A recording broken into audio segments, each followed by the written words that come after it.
Basically, the reason why we called this, because of the prevailing issues and concern that we're having with Maynilad. It seems like there is no resolution. Pag kami lang kumakausap sa kanila, parang open-ended palagi, and they're coming across medyo disrespectful na sa mga elected officials natin because commit ng commit tapos hindi naman na nangyayari. Araw-araw po namin naririnig ang reklamo ng aming residente. At sa totoo lang po, hindi po ito isolated incidents. Paulit-ulit na po ito nangyayari. Una po, tungkol sa water interaction. Second, regarding po the road constructions and restorations. Pangatlo po, yung mga steel plates po natin, delikado po ito lalo sa mga motorista, pedestrians. Kung natataan niyo po yung nasunod na BGC sa may Positive Plus, nasabay po yung water interaction. So, ganun yung mga scenarios na encounter namin. And ang masaklap dyan kasi minsan oo lang ng oo eh. Buong city na paperwisyo, na buong bayan na paperwisyo, kami na blame, sila walang pakialam. So medyo disheartened na kami, and we want action, and that's the reason why we ask you to help us out and to enlighten us how should we go about this.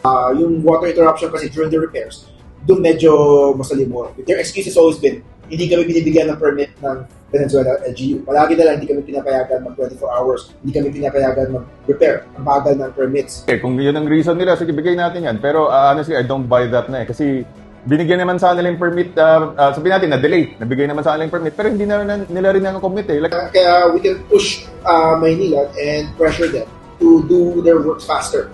Tulungan po natin sila para wala na po sa excuse.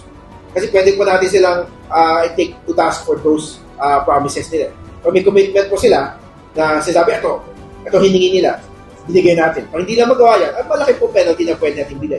Yung po ginagawa namin po sa kanila. Understand po kanina habang nakikinig po ako sa lahat po ng concerns din po na inilapit. Marami pa rin po talaga kailangang i-adjust si Maynila in terms of construction, and admittedly, narinig po talaga namin kayo and to necessary actions po to resolve po yung mga hindi po natin naging pagkakaunawaan po. And even ngayon po, Rincon, Daruhatan, marami po talaga kami din naging pagkukulang po sa mga yun. First and foremost, I'd like to apologize personally to the residents of Valenzuela. Dahil naiintindihan ko kung gaano kahirap ang walang serbisyo ng tubig sa bahay.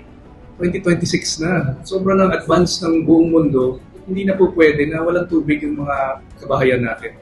And I commend Kong Kenneth. Sa totoo lang, di mo to trabaho.